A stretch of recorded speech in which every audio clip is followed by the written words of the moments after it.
ये तो हो गया standing waves in a wire fixed at both hands. ठीक है यहां तक, और इसमें मैंने समझा दिया था, मतलब वो उसमें कोई दिक्कत तो नहीं थी। अब next topic is standing waves in organ pipe. Standing waves in organ pipe. और कैसा ऑर्गन पाइप है? Open at both ends, open at both hands. भाई ऐसा ऑर्गन पाइप है, ये लेंथ ऑफ पाइप हो गई। ये क्या चीज है भैया? ये ट्यूब है यार, ट्यूब है। पाइप मतलब ट्यूब है, सिलिंड्रिकल ट्यूब है। हैप्पी। और यहां पर रख दिया ट्यूनिंग फॉर्क, और ट्यूनिंग फॉर्क को बजा दिया। अब बच्चे सोच रहे हैं ऐसे बजाने से क्या होगा? मैंने कहा ऐसे जब ये ऑसिलेट करेगा तो यहां पे कंप्रेशन और रेरिफैक्शन बनेंगे, कंप्रेशन और रेरिफैक्शन बनेंगे। तो मतलब ऐसे बना रहा हूं तो मतलब वो थोड़ा सा गलत है, क्योंकि ट्रांसवर्स नहीं है, वो क्या है? लॉन्गिट्यूडनल वेव है, और वो जा रही होगी अंदर, हाँ या ना? यहां पर जो स्पीड ऑफ वेव होगी वो क्या कैसे गिवन होगी? Under the root of gamma R T by M, या फिर under the root of gamma P by rho. That is speed of sound, that is speed of sound in gas, that is speed of sound in gas. हम ये कहते हैं जब medium change होता है, क्या चेंज होता है? मीडियम चेंज होता है तो रिफ्लेक्ट हो जाती है वेव, एम आई राइट? तो हम ये कहेंगे यहां से दूसरे ओपन एंड से रिफ्लेक्ट हो जाएगी। बिल्कुल हजम नहीं हुई बात, क्योंकि मीडियम तो चेंज हुआ ही नहीं, वहां ओपन एंड है, अंदर भी गैस है बाहर भी गैस है। How is the medium changing? लेकिन हम मान सकते हैं कि अंदर की गैस डिफरेंट बिहेवियर कर रही है, बाहर की गैस डिफरेंट बिहेवियर कर रही है। कैसे बिहेवियर डिफरेंट हो सकता है भाई? अंदर वाले जो मॉलिक्यूल्स है they are restricted to move in different way, degrees of freedom अलग अलग हो सकती है। डिग्रीज ऑफ फ्रीडम अलग अलग हो गई तो से गामा अलग अलग हो गया। और अगर ये चीज समझ में नहीं आई तो मान लेना कि अंदर की गैस को अलग मीडियम एक तरीके से मान लिया और बाहर को अलग मान लिया, तो हम ये मानेंगे कि यहां से क्या हो जाएगी? वेव रिफ्लेक्ट हो जाएगी। और जब रिफ्लेक्ट हो जाएगी तो कंडीशन ऑफ स्टैंडिंग वेव आ गई। What was the condition of standing wave? Same amplitude opposite direction same frequency, same amplitude opposite direction same frequency. When they interfere और superimpose then standing waves are formed. यहां पर boundary condition क्या होगी? यहां पर boundary condition होगी कि जो ओपन एंड है, जो ओपन एंड है वहां पे बनेगा एंटीनोड, जो ओपन एंड है वहां पे बनेगा एंटीनोड। अब ये पूछ रहे हैं कि what is the minimum frequency, तो हम कहेंगे मिनिमम फ्रीक्वेंसी सी अपॉन लैम्डा हो जाएगा। लैम्डा मैक्सिमम, मैक्सिमम की बात कर रहे हैं तो यहां पर बीच में एक नोड ही डालो बस, तो हम ये कह सकते हैं ये वाली सिचुएशन हो गई। इज दैट फाइन और not? That is the maximum wavelength possible, that is the maximum wavelength possible. क्योंकि बीच में एक और एंटीनोड डाल दूंगा तो लैम्डा मैक्सिमम से छोटा हो जाएगा। मैक्सिमम कब होगा? जब दो एंटीनोड्स के बीच का डिस्टेंस मैक्सिमम हो। समझ में आया कि नहीं आया? तो हम ये कहेंगे कि सी अपॉन लैम्डा मैक्सिमम, एंड ये डिस्टेंस कितना होता है? ये एल है ना, तो हम कहेंगे lambda by 2 should be L, क्योंकि हमें याद था दोनों एंटीनोड्स के बीच में डिस्टेंस कितना होता है? Lambda by 2। तो lambda should be equal to 2l, so minimum frequency C by 2l। ये फंडामेंटल फ्रीक्वेंसी हो गई, ये फंडामेंटल फ्रीक्वेंसी हो गई जिसके लिए standing waves will be formed in a organ pipe open at both ends. ये एग्जैक्टली सेम हो गया wire fixed at both ends जैसा। The only thing is boundary condition exactly उल्टी हो गई, क्योंकि फिक्स्ड एट बोथ एंड में जो एंड्स थे वहां पे क्या बन रही थी? नोड्स। यहां पर ओपन एंड्स पे क्या बन रही है? Anti nodes. लेकिन रिजल्ट तो वैसा ही आएगा, सी बाई 2l वाला। ये बात समझ में आई या नहीं आई? हाँ, यहां पर ध्यान रखना, भले ही मैंने ऐसे बनाया है लेकिन ट्रांसवर्स वेव नहीं है, क्योंकि ये पार्टिकल ऐसे ऑसिलेट नहीं कर रहे। तुम्हें लग रहा हो कि ऐसे ऑसिलेट कर रहे हैं, not really, this is longitudinal wave. वो ऐसे ऑसिलेट कर रहे हैं। नहीं समझ में आया? लॉन्गिट्यूडनल में यही तो होता था कि वेव इधर चल रही है और पार्टिकल भी ऐसे ऑसिलेट कर रहे हैं। अब इसमें क्या हुआ होगा, एक वेव उल्टी आ रही है, उसमें भी ऐसे ऑसिलेट कर रहे हैं। तो इसमें जब स्टैंडिंग वेव बनेगी तो कुछ पॉइंट तो ऐसे होंगे जो ऑसिलेट ही नहीं करेंगे, और कुछ पॉइंट ऐसे होंगे जो मैक्सिमम एम्पलीट्यूड से ऑसिलेट करेंगे। तो जो ये मैक्सिमम एम्पलीट्यूड वाले हैं वो कौन से हैं, ओपन एंड वाले हैं, वो एंटी नोड्स बना रहे हैं। और वो ऑसिलेट ऐसे नहीं कर रहे हैं, देखने में ऐसे अच्छा लग रहा है, लेकिन वो ऐसे ऑसिलेट नहीं कर रहे हैं, वो एक्चुअली में ऐसे ऑसिलेट कर रहे हैं। Is that fine? पक्का?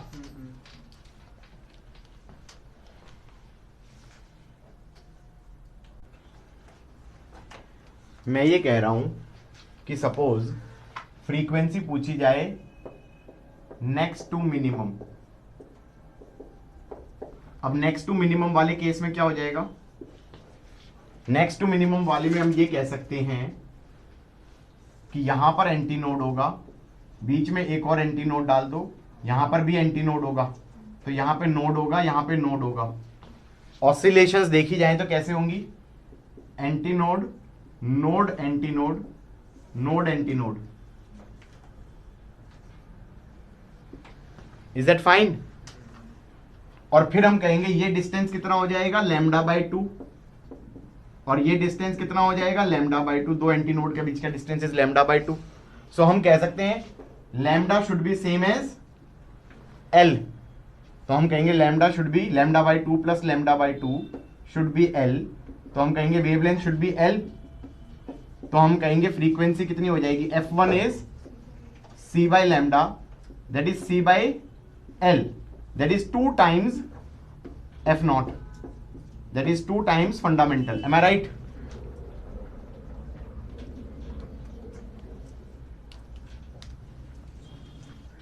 उससे अगले केस में क्या हो जाएगा, ये एंटी नोड, ये एंटी नोड, एक और एंटी नोड, एक और एंटी नोड, फिर यहां पे नोड भी होगा, नोड भी होगा, नोड भी होगा। M I right?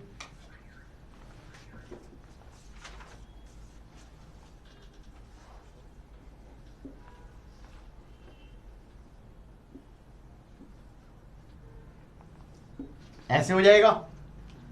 दो एंटी नोड के बीच का डिस्टेंस कितना होगा, λ/2। This is also λ/2 and this is also λ/2। मैंने पहले ही कहा था कि this result is exactly same as wire fixed at both ends. The only thing is कि अगर तुम रट के बैठे हो कितने लूप्स बनेंगे, इसमें लूप्स उल्टे हो जाएंगे, क्योंकि इसके अंदर पहले केस में तो एक भी लूप नहीं बन रहा था, फंडामेंटल में एक भी लूप नहीं बन रहा था। इस वाले केस में एक लूप बन रहा था, इस वाले केस में 2 लूप बन रहे थे। वहां पे उस केस में क्या होता था, 3 लूप बनते थे। और ये हो जाएगा 3 λ/2 इज L, और फ्रीक्वेंसी हो जाएगा c/2L/3। तो हम कहेंगे दिस इज 3 times F0। समझ में आया कि नहीं आया? F इज c/λ ना।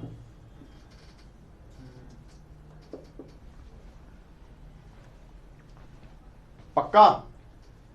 This was pretty easy. Set कैसा बन गया हमारा, वैसा ही बन गया। F0 बन गया, 2F0 बन गया, 3F0 बन गया, और F0 भी वही हो गया c/2L। यहां पे ध्यान क्या रखना है, C हो जाएगा गामा RT/M। यहां पे ध्यान क्या रखना है, C हो जाएगा गामा RT/M, क्योंकि उस केस में क्या था, हमारा रूट ऑफ टेंशन और मास पर यूनिट लेंथ, उसमें ट्रांसवर्स वेव थी, इसमें हमारा ऑर्गन पाइप है, इसमें हमारी लॉन्गिट्यूडनल वेव है।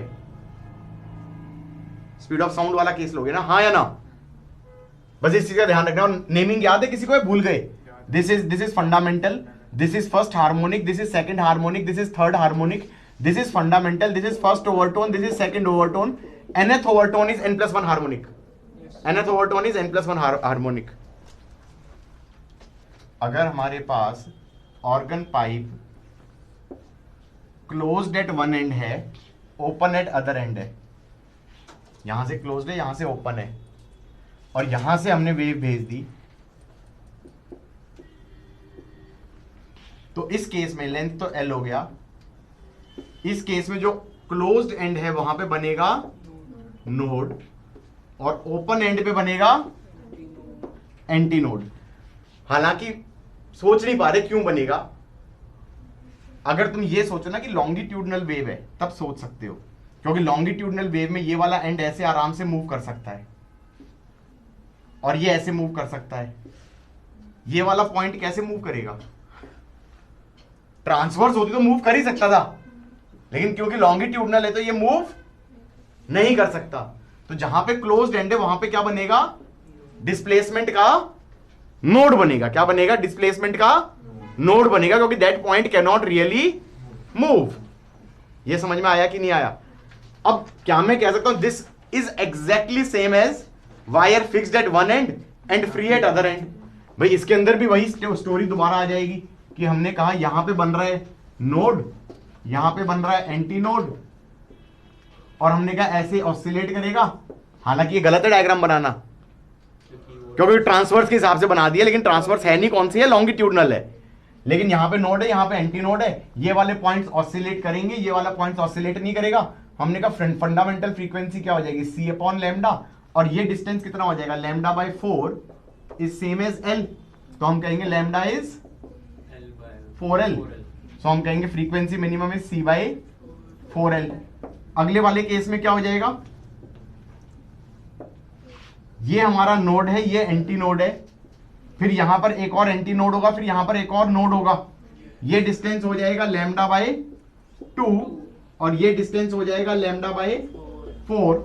सो lambda by 2 plus lambda by 4 is 3 lambda by 4 is basically your L।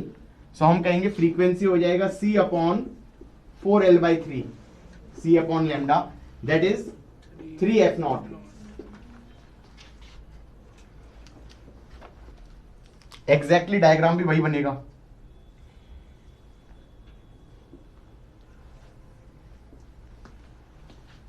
Is it fine?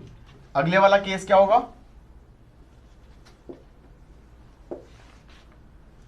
यहां पे नोड, फिर यहां पे एंटी नोड, एक एंटी नोड और डालो और एक एंटी नोड और डालो, फिर यहां पे नोड भी डालना पड़ेगा, यहां पे नोड भी डालना पड़ेगा। M I right? ये डिस्टेंस हो जाएगा लैम्डा बाय 2, ये डिस्टेंस हो जाएगा लैम्डा बाय 2, ये डिस्टेंस हो जाएगा lambda by 4। So lambda by 2 plus lambda by 2 that is lambda plus lambda by 4 is 5 lambda by 4 is L। So हम कहेंगे फ्रीक्वेंसी हो जाएगा C upon 4L bye 5, that's 5f0। तो जो सेट बनेगा वो ऐसा बन जाएगा f0, 3f0, 5f0 and goes on, where f0 will be given by C by 4L। इसमें नामकरण करने का तरीका क्या था, this is first overtone, this is second overtone, this is fundamental, and nth overtone is 2n+1 harmonic, 2n+1 harmonic, and we are done. Got it? Guys, मैं ये कह रहा था स्टैंडिंग वेव्स इन ऑर्गन पाइप, वैसे आई थिंक मैं ये करा चुका था, फिर से रिकैप कर लो, कुछ बच्चों ने नहीं किया था शायद। So standing waves in an organ pipe. मान लो मेरे पास एक पाइप है, पाइप, ओए क्या है, पाइप के यहां पर लगा दी मैंने ट्यूनिंग फॉर्क, और ट्यूनिंग फॉर्क को दे दिया मैंने ऑसिलेट कर दिया। बेटा क्या बनेगा, कंप्रेशन, रेरिफैक्शन, कंप्रेशन। ये ऐसे वेव जाएगी। कौन सी वेव है ये, लॉन्गिट्यूडनल वेव। लॉन्गिट्यूडनल वेव की स्पीड कितनी होती है, under the root of gamma R T by M, और rather under the root of gamma P by rho. Is that fine? ये वेव गई और ऑर्गन पाइप की लेंथ थी L, तो क्या मैं कह सकता हूं यहां से रिफ्लेक्ट हो जाएगी। तुम कहोगे रिफ्लेक्ट क्यों होगी, रिफ्लेक्ट कब होती थी, जब मीडियम चेंज होता था। यार यहां पे तो मीडियम सेम ही है, ओपन पाइप है ना। मैंने कहा यार ऐसे मानो कि अंदर वाली जो गैस है उसकी डिफरेंट डिग्रीज ऑफ फ्रीडम होगी, और बाहर वाली गैस है उसकी डिफरेंट डिग्रीज ऑफ फ्रीडम होगी, क्योंकि अंदर वाली will be constraint to move in a particular way, बाहर वाली will be constraint to move in a particular way. So you can assume that to be kind of a boundary, because the elastic properties of andar and bahar would be different, then therefore you can say it's like a boundary, and boundary पे क्या होता है, reflection हो जाता है, और boundary पे अगर रिफ्लेक्शन हो गया तो उल्टी वेव आ रही है। स्टैंडिंग वेव की कंडीशन सेटिस्फाई हो गई या नहीं हो गई, पक्का? क्या same amplitude, opposite direction, same frequency, हाँ या ना?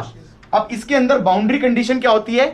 Open ends are anti nodes, open ends are anti nodes. So this is open ends, this is anti node and this is anti node. यार बीच में नोड लगा दो।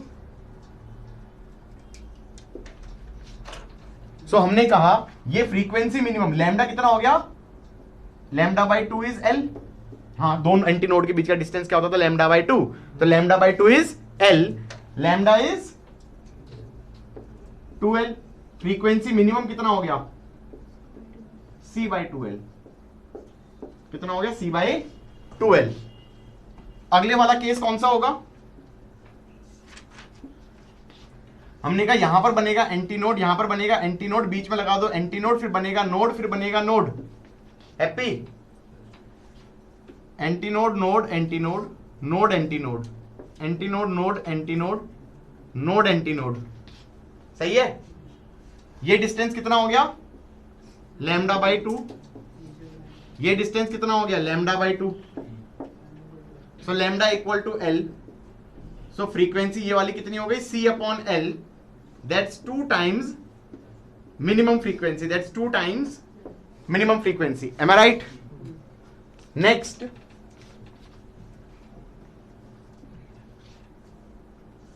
ये बिल्कुल वैसा ही नहीं हो गया। Wire fixed at both ends. The only thing is boundary condition उल्टी हो गई। उसमें जो फिक्स्ड एंड्स होते थे, एंड्स पे नोड्स बनती थी, यहां पर एंड्स पे एंटी नोड्स बन गई, और सेट भी वैसा सा ही बनेगा। अब अगले वाले में क्या होगा? ये एंटी नोड, ये एंटी नोड, ये एंटी नोड, ये एंटी नोड, ये नोड, ये नोड और ये नोड। कैसे बनाए डायग्राम बताओ? हैप्पी? क्या हो गया? Lambda by 2, lambda by 2 and lambda by 2, 3 lambda by 2। So 3 lambda by 2 is L. So frequency कितना आ गया? c upon 3l, 2l by 3, 2l by 3, that's 3f0। सो हम कहेंगे सेट तो वही बन गया, f0, 2f0, 3f0 and goes on, where f0 will be c by 2l।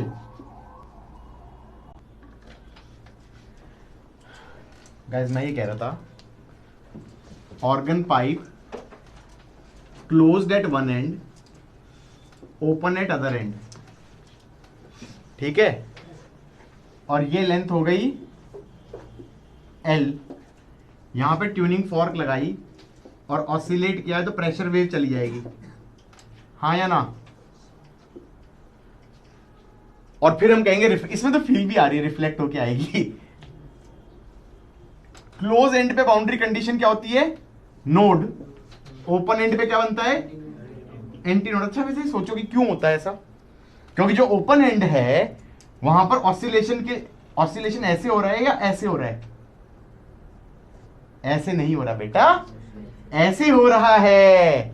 गलत सोच रहे थे, लॉन्गिट्यूडनल वेव है। और ये वाला ऑसिलेट कर पाएगा? ऐसे तो ऑसिलेट कर सकता था, लेकिन ऐसे ऑसिलेट कहां? दीवार में जाएगा क्या? तो यहां पे बनेगा नोड, और यहां वाला ऐसे ऐसे ऑसिलेट करेगा तो यहां पे बनेगा एंटी नोड। डायग्राम ऐसे ही बना रहे हैं, लेकिन ये डायग्राम में ये ऐसे ऑसिलेट नहीं कर रहा है। That's a wrong diagram if you think over it. क्योंकि ये कौन सा केस है? लॉन्गिट्यूडनल वाला है। ये ऑसिलेट टेक्निकली ऐसे कर रहा है। तो हमने कहा भाई ये हो गया लैम्डा बाई 4 इज एल, क्योंकि distance between node and anti node is lambda by 4। हाँ या ना? तो lambda is 4l, lambda is 4l। सो क्या मैं ये कह सकता हूं फ्रीक्वेंसी मिनिमम कितना हो जाएगा? c upon 4l। अगले वाले केस में क्या होगा? यहां पर एंटी नोड, फिर नोड, फिर एंटी नोड और फिर नोड।